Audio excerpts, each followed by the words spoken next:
Now, I have already discussed some of the flaws that Attack on Titan manga chapter 139 had. And it is not exactly the end here because I have more videos lined up which are coming out very soon, where I'm going to talk about the plot holes that this chapter had and the wasted potential of characters like Historia and Annie, so stay tuned for all of that.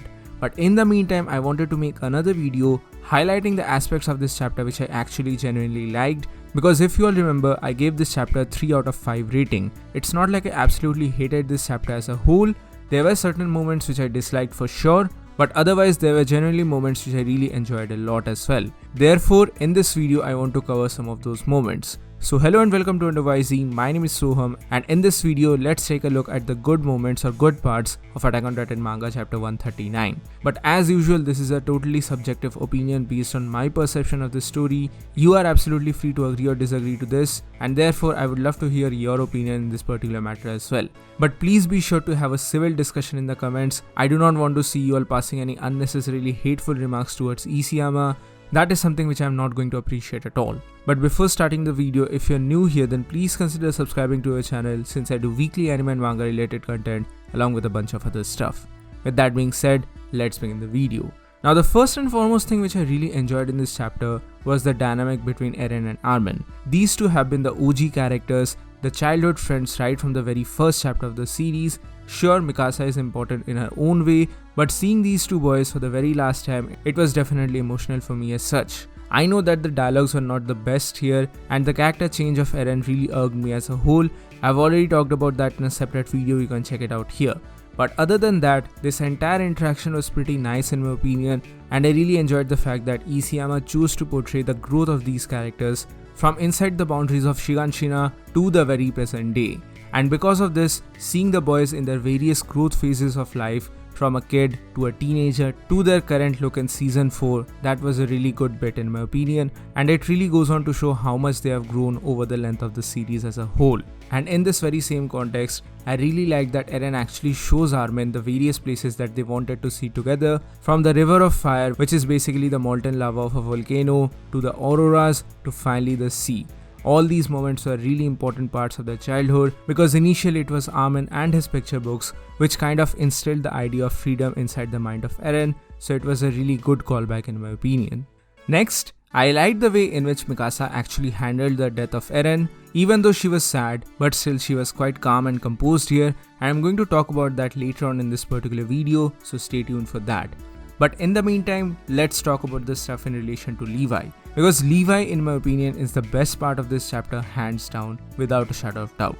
He has truly been the most consistent character throughout the entire series. Now initially I was not a very big stan of Levi as such, but here I'm really happy to see him, and he is definitely my favorite part of this entire chapter because of the things that he has been through and the implications that it had in the entirety of Attack on Titan.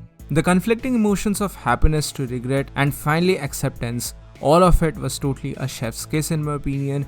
And the final Sasageo, the dedicate your hearts moment, oh my goodness, that was so damn good. Now even though technically this is a fan service, but still I really like the fact that Levi goes on to see his fallen comrades for one last time, and this was really well done. All the fallen comrades that he has had, from Petra to Erwin to Hanji, all of them are seen in the smoke, and all of them are giving one last dedicate your hearts before going away. And another small touch which I really liked here is that Hanji was actually in her new uniform with the black pants. All the other characters that we see in the smoke are wearing the brownish cream trousers that we saw in the initial half of the series, but in season 4, after the scouts had a change of uniform, we can see Hanji here in a black trousers. And this was a really nice bit of detail done by Isayama here because it rightfully portrays her last living moments. And the same was the case with Sasha as well, giving one last dedicate your hearts to Connie and John before going away once and for all. Now the reconciliation of the other characters, for example Annie meeting her dad and everything, it was fine. I did not really like the parts with Reiner and his mom, but it's fine in my opinion. Some people might like it, I'm not really liking it that much. But the one moment which I kind of chuckled was definitely the reunion between Falco and Gabby. Falco is really happy to see Gabby once again and he's shouting Gabby, and in the meantime when they actually hug, Gabby just throws him and somersaults him. This was really well done because it really captures the characterization of Gabby as such. Moreover, once again I'm going to talk about them later on in the time skip. But before that, I'm really happy with the way in which the war situation is handled, and I'm glad that just because this is the final chapter of the series, the entire war is not forgotten. The war or the cycle of hatred is not forgotten yet because both the sides have suffered heavy losses and neither of them are ready to stand down. Even though Armin and the others are going to try to make a peace treaty, but the cycle of hatred is essentially not broken off just because it's the final chapter of the series. This is a really good addition in my opinion because the cycle of hatred is a very complex thing and it's not just going to be forgotten so easily as such. But since I'm talking about the cycle of hatred, I am disappointed with one particular aspect, and that is the way in which the character of Annie is handled. But I'm going to talk about her in a separate video where I talk about the bad things of chapter 139 and the huge missed potential with the characters of Annie as well as Historia, because that is something which has irked me a lot in the last leg of this manga. Next, in the time skip, I'm glad that the Jaegerists are actually present because they were a very huge part of the quote-unquote season 4 as Eren was a very big influence for all of them. Now I understand that they do not know the truth about Eren Yeager, but after all that has happened to Paradis, I feel like this is really logical that the Jaegerists have actually managed to form a government because it goes on to show that just because this manga is technically over for us, their story has not ended yet and it's not a happy bookend for all these characters that are involved here.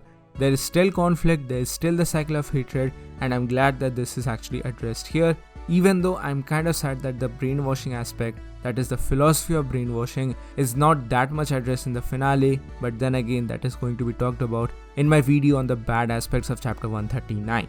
Moreover, like I said before, I'm really glad to see how Levi, Falco as well as Gabby turn up, and seeing all the three characters together along with Onya Capone, possibly in a totally foreign country. This was a really good decision done by Isayama.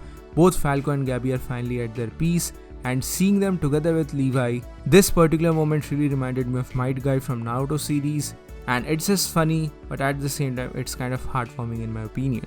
After all the hardships that Levi has gone through, I think he finally deserves a rest, and this is kind of his salvation as such.